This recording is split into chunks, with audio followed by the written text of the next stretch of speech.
Well, hello and welcome back to the West Ham Network. You've just witnessed West Ham beat Viborg of Denmark at home 3-1.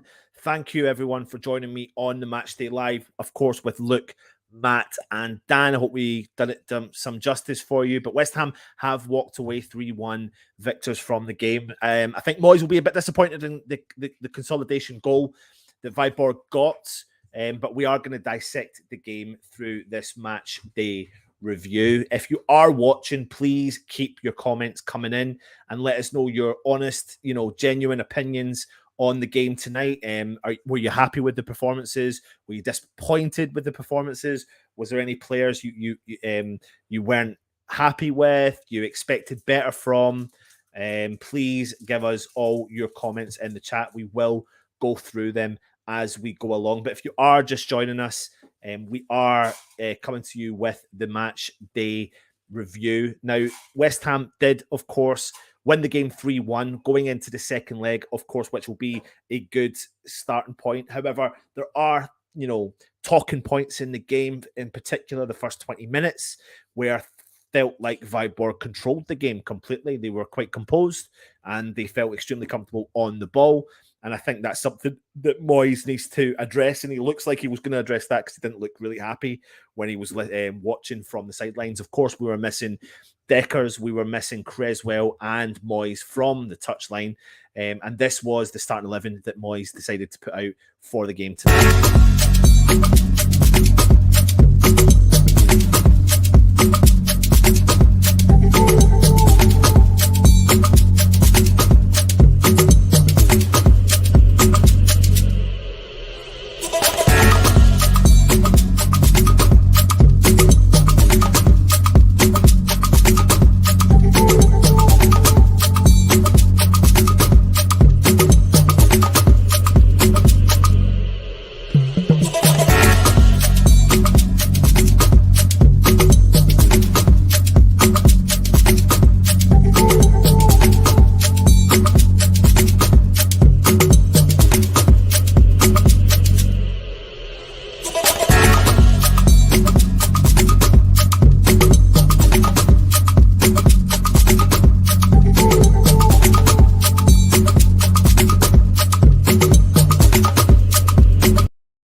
So there you go. There was our starting 11, and I think there was a couple of, good opportunities for the younger players to get involved. Luke's joined me, of course, for the review.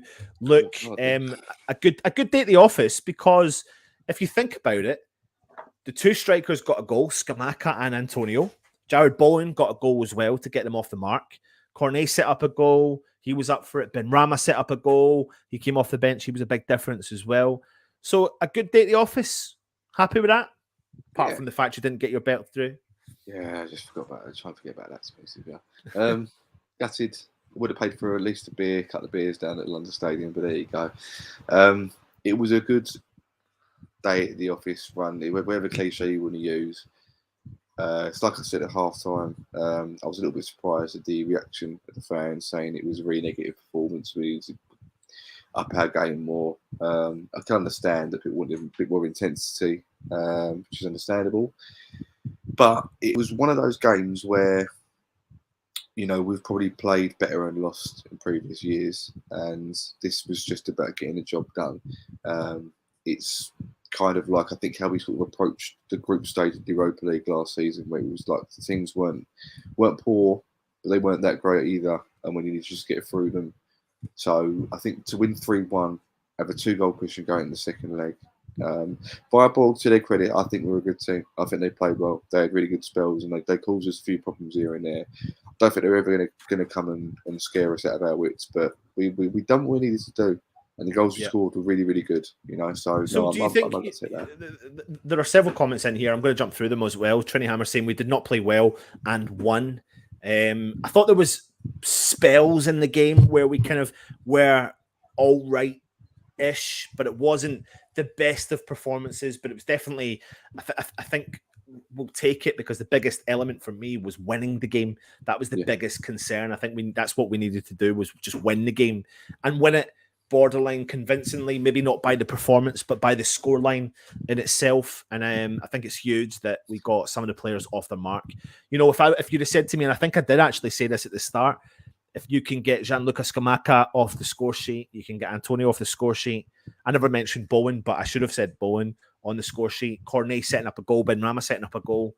What would have made it even sweeter would have been not conceding a goal and maybe a better, more progressive performance. However, you know, we got the job done. We got the deed done. We've won 3-1. We've got a 2-0 cushion going into the playoff second leg, and it's all in our hands now.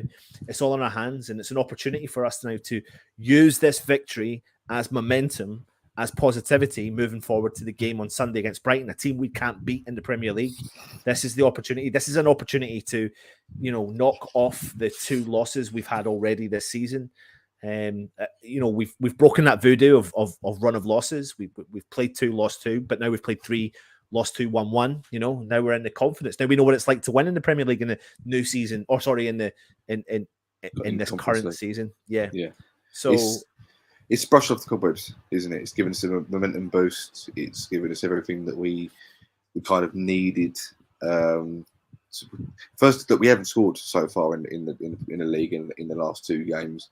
Obviously, Forest would have probably been the easier team to score against, which was a bit of disappointment. But we put our goals away really well today. And there's an old saying in football: doesn't matter who you score against or how you score, your goals give you confidence. And we scored 3 tonight, and they're all well worked goals. I'm perfectly happy with the performance. It probably could have been better, but I don't think it was perfect. It was like you said, just get in there and get out again. And we needed that win. We needed in goals, and we needed to give ourselves a little spark. So hopefully, come Brighton, which, to be honest with you, at this point just seems like we're playing the best team in the world because we just can never beat them.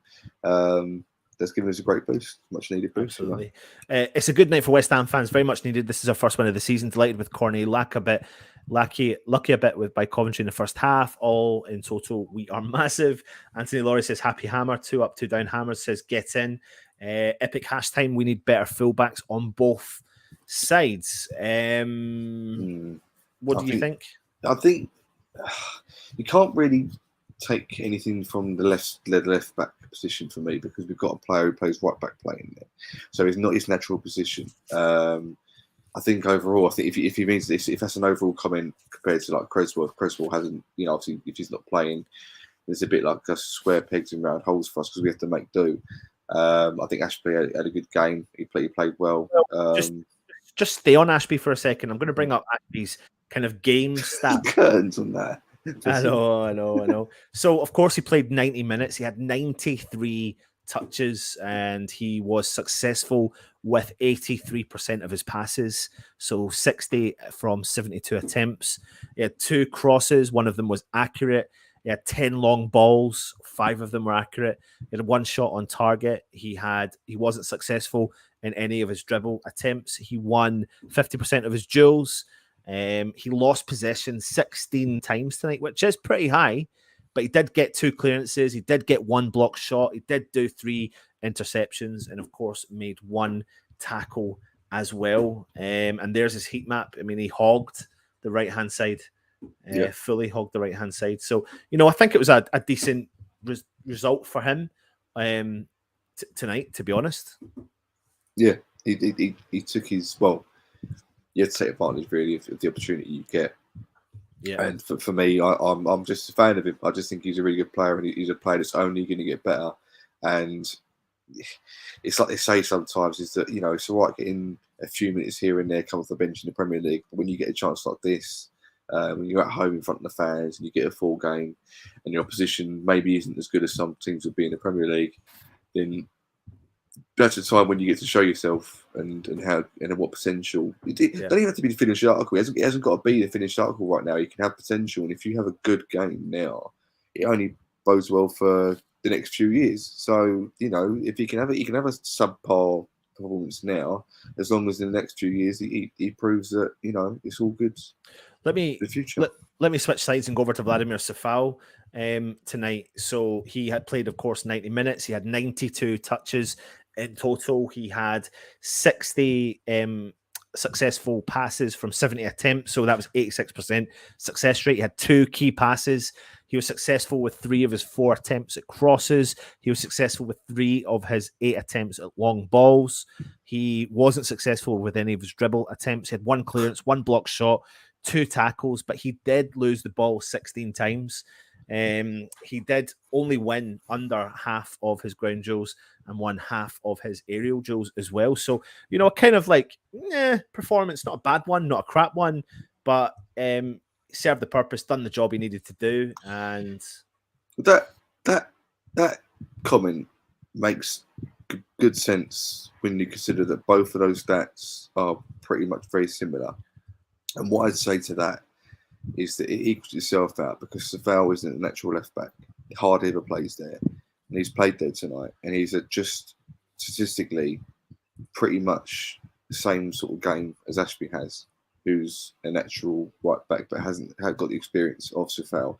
Soucek was kind of at fault for the goal that Viborg scored, because the man he was marking, jumped over him and got the goal. So in that respect, I do know what he means there. We need better left backs on both sides. So perhaps that is, something to look at for future games. But for what it is, I think he done all right. We didn't need an amazing top level performance from him, but as long as he gets the job done and to play where he played for as long as he did, I think he done all right. Yeah, absolutely. Let's talk on to a player that we thought was maybe an audition for tonight, and that was Conor Coventry. This was his stats for the game, played 84 minutes. He didn't win any of his ground duels. He did lose possession 5 times. However, he had 71 touches, and he was a success rate of accurate passes with 97%. So he made 65 passes, of which he was successful with 63 of them. He was also successful with 7 from 8 attempts at long balls tonight as well. But he didn't win any of his ground duels. So a kind of mix and match performance from Conor Coventry. The comments weren't very complimentary about him. And it's one of these sort of situations where, teams get rid of youth players and everyone's going, why are we getting rid of another youth player? Surely they should get their chance. Well, this is the chance he had. I wasn't amazed by it. I wasn't enamored by it. I wasn't thinking I was brilliant, but I don't think he was that bad. But maybe this is the point where if you're a player looking to make a mark, you have to have a good game. You have to be a little bit stand out. You have to be the go-to man in midfield and go, right, you know what? If Soucek is going to get forward, I am going to be the man to be everywhere for the ball. I am going to be the man in space. I am going to be the man who's going to nudge my opposition midfielder off the ball when he tries to take the ball off me and stuff like that. So, but again, I said, and this is the problem. I'm a little bit, especially with the first 4 games at that level, I tend to be a bit of an easy goer due to the nervousness. I think nervousness plays a big part. It's funny because when Downs come on, when he comes off the bench, and he was like a big puff of air, like breathing, big breath, like this is it. This is the game. This is the chance that I've been looking forward to since I was a kid. And I was looking for how nervous he was, and I think he touched the ball once, and he was a little bit, the crowd immediately said shoot, and he just passed it along, which is fair enough. Yeah. But I think Coventry, the jury's still out, if you get what I mean. I don't think you can take his whole career in that game. So it's unfortunate he didn't have a brilliant game, but I don't think it's the worst one either, Yeah, absolutely. Ronda and Tony Tanti are saying Fornals adds energy. He's got us going forward, and Benny is on fire. We're still not playing well, but it will come. You can't help but feel like that maybe there is little clicks that maybe are clicking into place. Yes, okay, we're playing Viborg. I know we've not heard of them, but we can't judge them by that because they still are a decent team. They showed glimpses of being a decent team. They held West Ham in particular in the first 20 minutes, and they looked pretty content on the ball, and really held possession, and I wouldn't say caused us much bother, but we just couldn't get a hold of the ball. So they just looked contented with what they were doing, very patient in their approach at going forward. And I think that didn't help settle West Ham's nerves. It really didn't. I think it probably put us on the back foot, and we were a bit like, holy shit, we can't get a hold of this ball. And they were playing that typical, if we can't move forward, we'll play it back. And that's something that West Ham fans get extremely frustrated about. But sometimes, do you know what? It's better playing the ball back than losing the ball, playing it forward. And we're so used to seeing that as West Ham fans. It's a transition that we are going through that helps it. And fair play to Viborg for doing that as well. Tomas Soucek goals, I'm not going to lie. I mean, I'm going to bring up his game stats for today, and they're really, really quite good, to be honest. So he played his full 90 minutes. He had 42 touches. He made 34 passes attempts, but he was successful with 94% of them. He was also 100% successful with his long balls. He was successful with 1 ground duel from 3 attempts. He only lost possession 4 times in this game. He had 2 clearances, 1 interception as well. So, a kind of under the radar performance from Tomas Soucek. And I think that maybe does happen quite a lot, to be honest. And I think, as much as Moyes is looking for a progressive position, player to come in that role to potentially lock horns with Declan Rice, it shows that maybe there's still plenty of life left in Tomas Soucek, look. And also, look, you're breathing really heavily down that mic. My breathing is terrible, honestly. I just need to move the mic away a little bit. Just a little bit.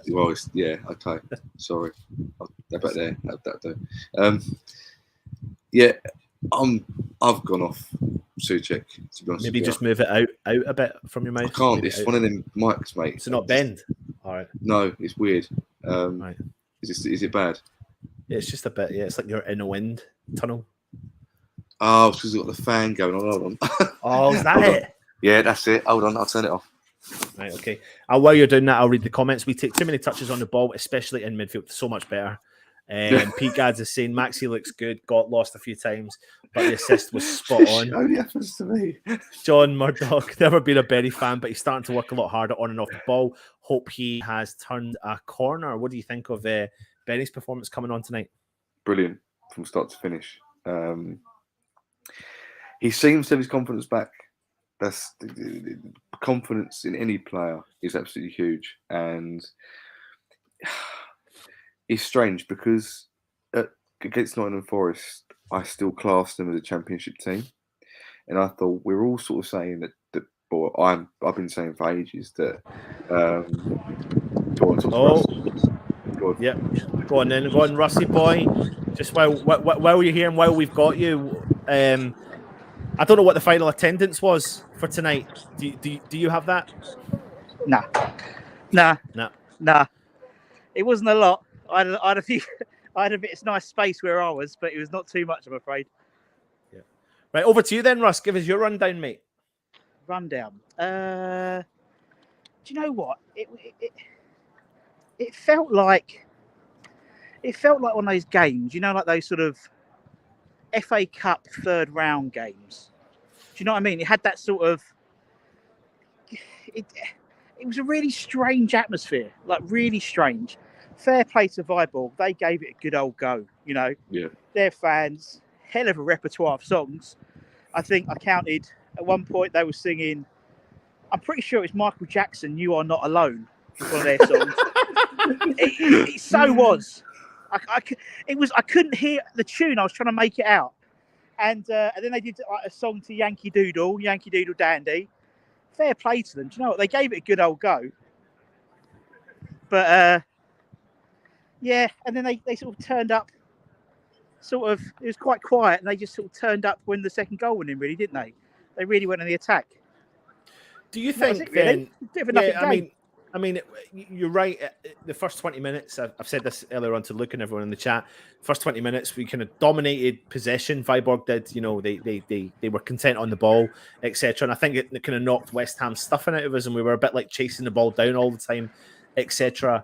However, we got into the swing of things eventually. It's still not fully flowing, still not the free flowing football that we're looking for to a certain extent, but. Just getting a hold of the ball was the biggest issue, and we did manage to start getting a hold of the ball and do it that way. But if I said to you, Russ, before the game tonight, that we would walk away winning the game, Antonio and Scamacca would score a goal, as Bowen would as well, and Cornet and Benrahma would set them up. Perfect, weren't it? It was a Yeah. perfect game, really, and it just sets it up nicely for Sunday. Now that's what we wanted. We wanted a game where we'd have won the game, hopefully quite comfortably. Would have been nice to keep a clean sheet, but they all scored, and the other two provided, and that's what we really wanted at the beginning. We wanted, the whole Scamacca Cornet thing. That's what we wanted. Feed Scamacca and he would score, and it was a proper striker's goal, really. He scored, I thought played quite well. Yeah, on that goal in particular, a great ball from Sefal over the top from the left back position. I think Luke, we had just literally sat in the chat and said, the biggest issue we've got with Sefal playing in the left back is he always wants to find his right foot. And I think the ball before didn't make it to the opposition player, but that ball did. It made it to Cornet down the wing. Cornet done a lot of work, a couple of tricky bits of trick. What a great ball into the middle of the box. But Scamacca was flying and he was hovering. He wasn't just flying, he was hovering in the air, waiting for that. He stayed in the air for ages. And that's something that's really good for West Ham, because you put the ball in the box and Scamacca's there to put his head at the end of it, put it in the back of the net. But the other issue with that is he drops deep to collect the ball and he likes to shoot from distance. Well, you got the best. I think you had the best of both worlds. I mean, as you said, that goal was a striker's goal, and it's he's got a hell. I mean, he's 6'5" already, so hell of a leap he got up there. So foot and a half above the defender. The defender had no chance. And then she said, literally, next second in, he drops deep to take the ball, and tries to get a shot away. I mean, the thing about he was, you could see, well, that he was so excited when he scored that goal, and he got the monkey off his back. Now he's got the debut goal, and I think you're going to see a real player. He's a real player. He really is. He likes to get involved, doesn't he? He likes to get involved in the middle. Sometimes I wish he would just stay up front. We've got people to do that, but that's part of his game. So. Well, I think it is, but I'm gonna bring up his game stats for everyone to see here. He played 67 minutes. He got a goal. He had 2 shots on target. And fair play for a striker. We've not used to seeing shots on target all the time from our main man. He was successful with 1 dribble attempt, and he was successful with it. He had 25 touches. His pass success rate was 60%. He had 3 out of 4 successful long balls. He won 1 ground duel, 50% of his ground duels. He won 100% of his aerial duels. He lost possession 12 times. You kind of expect that sometimes from your striker, with 1 clearance as well. So he came back and done a job. It was an all-round striker performance, to be honest, from Scamacca. And I think Moyes is definitely going to be pleased that he's off the ground and running. Russ, Benrahma came off the bench. Done a business, didn't he? Came on, did the business, man, innit? End of the day, he's come on. It's what he's, he came on and he had a point to prove. And, what I liked about, particularly the goal, was just direct. He beat a man and he just kept on going. But had the forefront to cut it back to Antonio, who just p-rolled it in, really. It was the easiest goal he's probably ever scored, to be honest. And obviously he played really well against Forest, and there was news today that Moyes doesn't want to sell him. So, fair play to him. Yeah, it's what was needed. This is an interesting point, though, from the cat with Benny. I feel like our game is evolving, and it's beginning to suit him more, which suits us all well. There's probably an element of truth in that, I think Fornals is that kind of luxury player. We've always mentioned that, haven't we? He's been a luxury player. He wants to play in a successful team that has, that's creative, that's exciting, and if he let loose a little bit, then he gets to enjoy himself. And I think that's what he relies on heavily, is enjoying himself in the game. Totally. Yeah. What do you think? Yeah, I mean, it's the end product. That's all we've wanted with Benrahma. We know he's a good player. We know he's a skillful player, but it's that end product, consistent end product.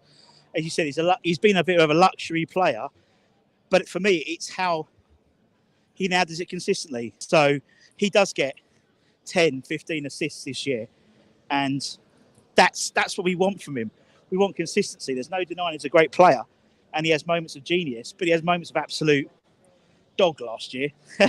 And I mean, that's Lanzini. I didn't thought Well, I was just about to bring him up. Give me your kind of thoughts on Lanzini. That picture looks superimposed, though.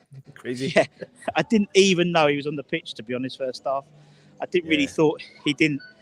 And I thought bringing on Fornals, I think everyone sort of agreed that was a really good sub at half time. Give Fornals a half an hour, 40 minutes, 45 minutes playing at 10.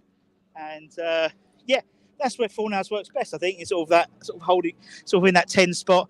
Busy, very busy player, isn't he? Fornals doesn't stop. I think Lanzini seems to be too deep all the time. Seems to be getting the ball in the wrong areas. Look, what do you think, mate? Hi, Lanzini. Yeah, I think he's. I listen to the music in the background, a lot of tune. No, what it was, Lanzini is, I think, a player almost in decline, and you're only going to get a certain few decent games out of him now. I don't think today was the game for him to shine.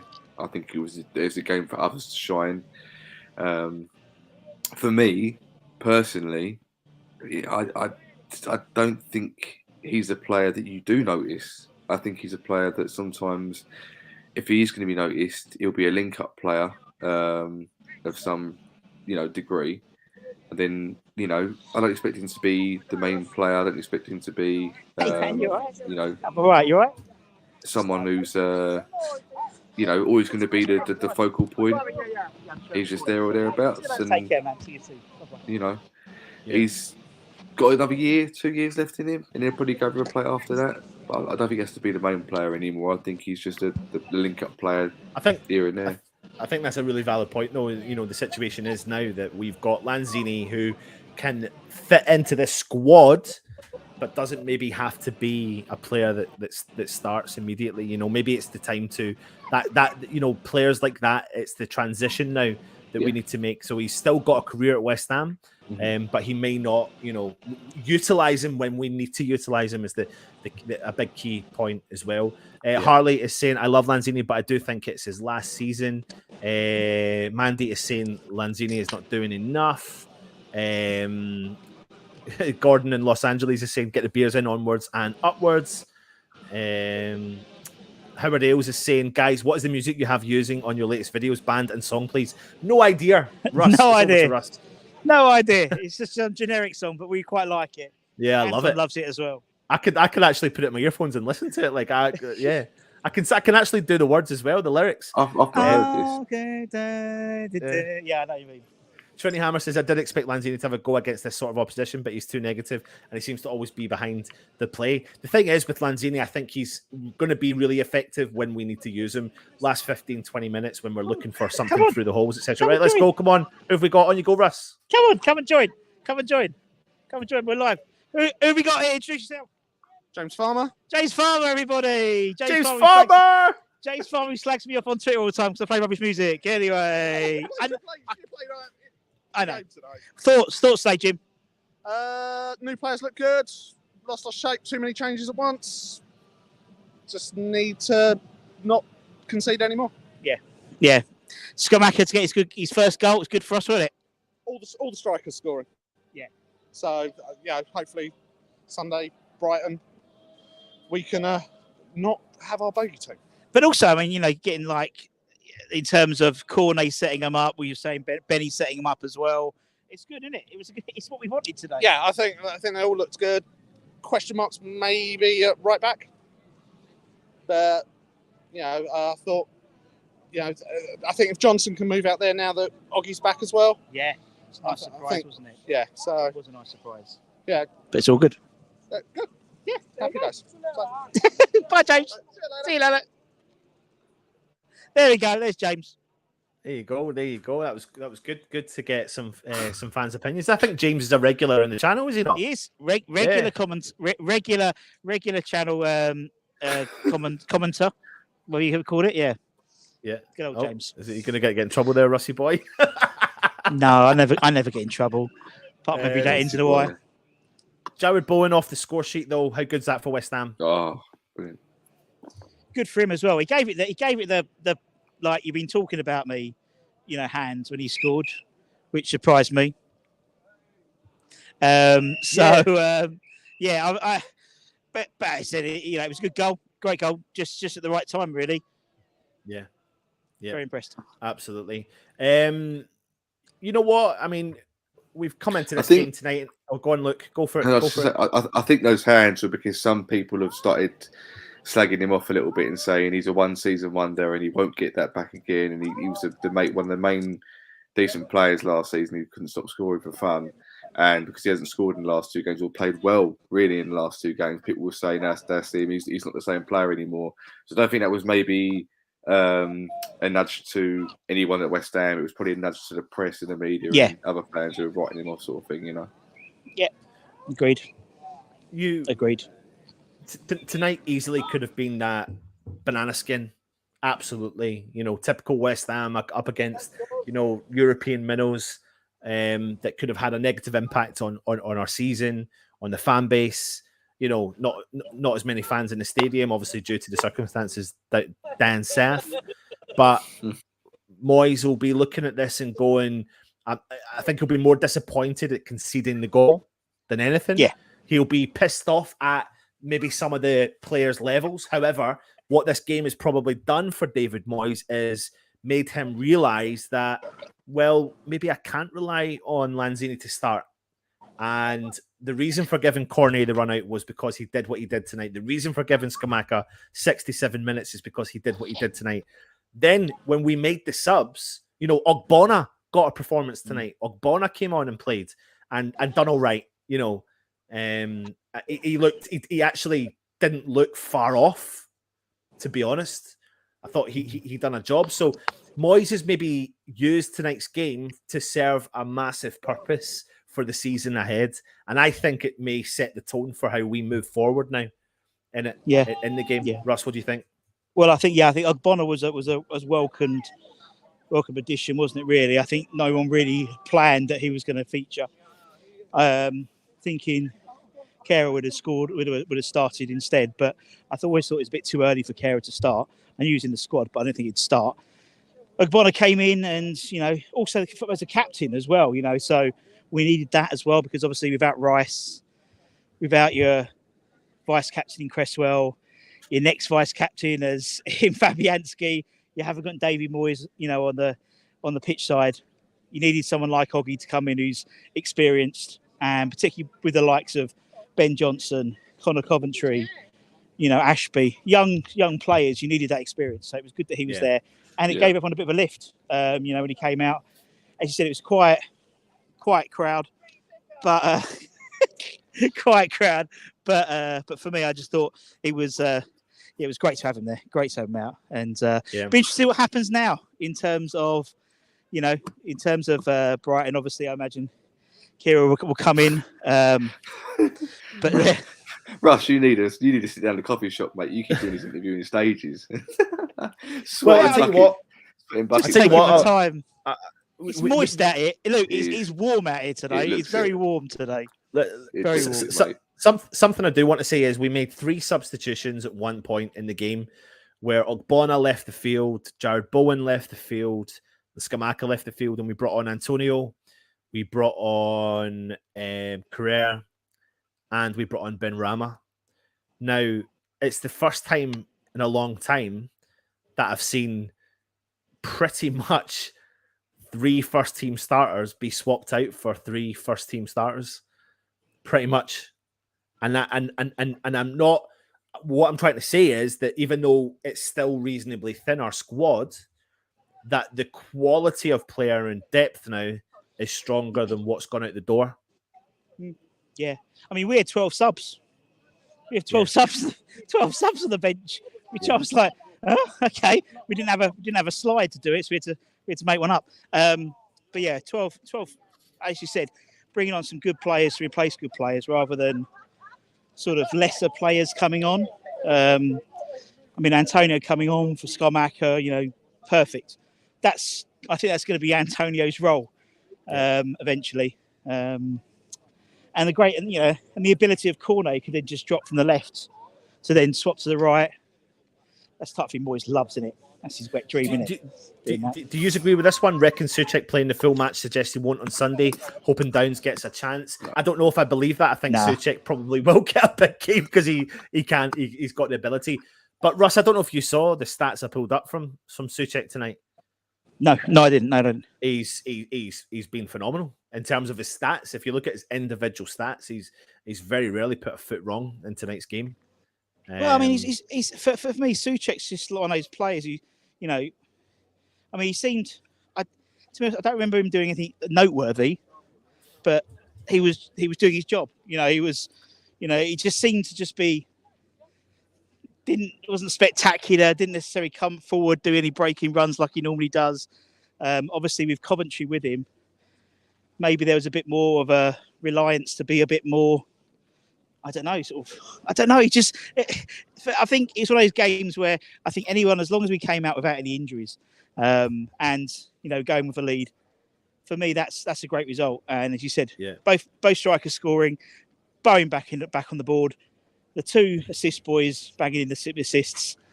Roll on Sunday now. Yep. Let's take it. Do them. A couple of last points. Carrere came on. He did look comfortable. I'm not going to lie. He did look good. I liked him. He wasn't at fault for the goal. The ball got crossed then. Safal was at the back post. He was out, jumped. And missed the runner. The big lad was all over the top of Carrere. But for what I saw, I liked the fact that he nipped in. He gathered the ball.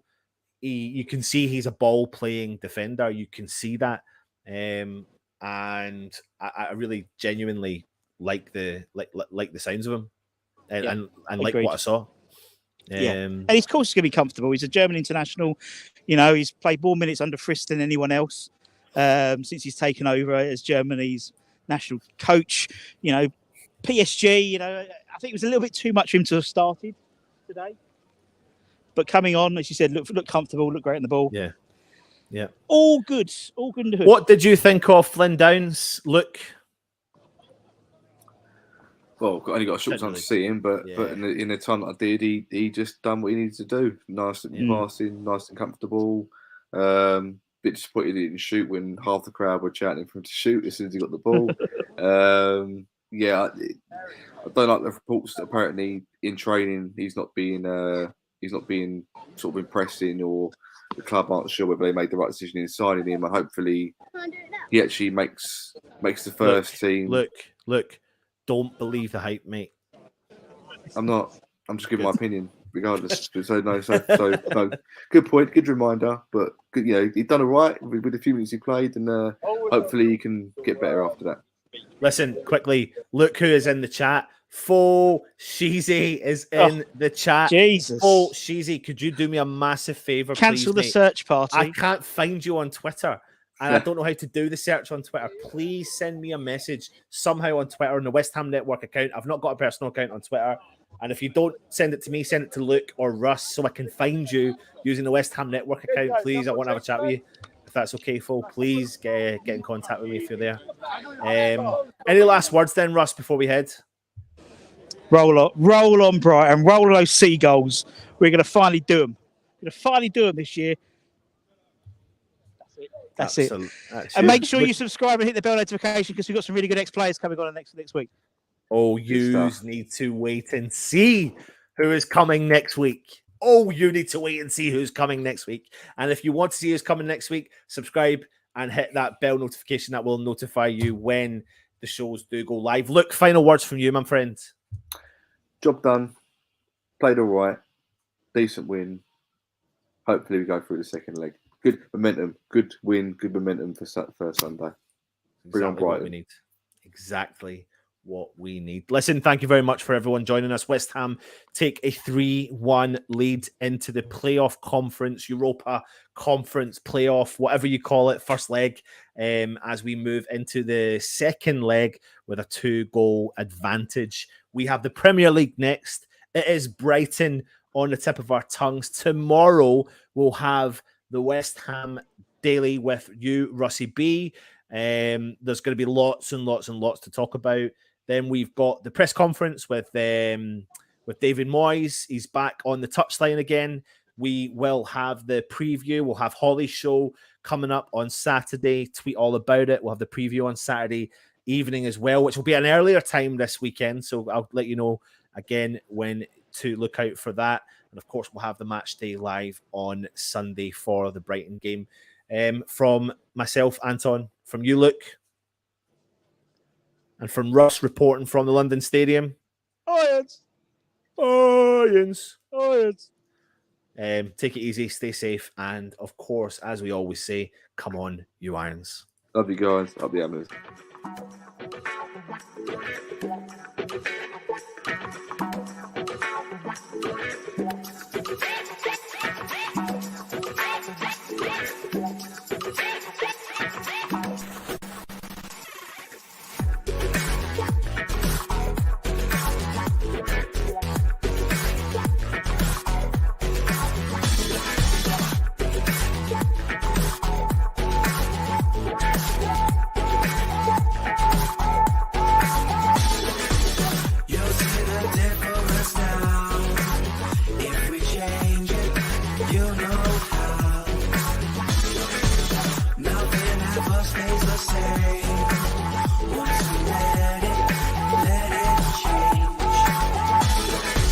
It's like a family tree.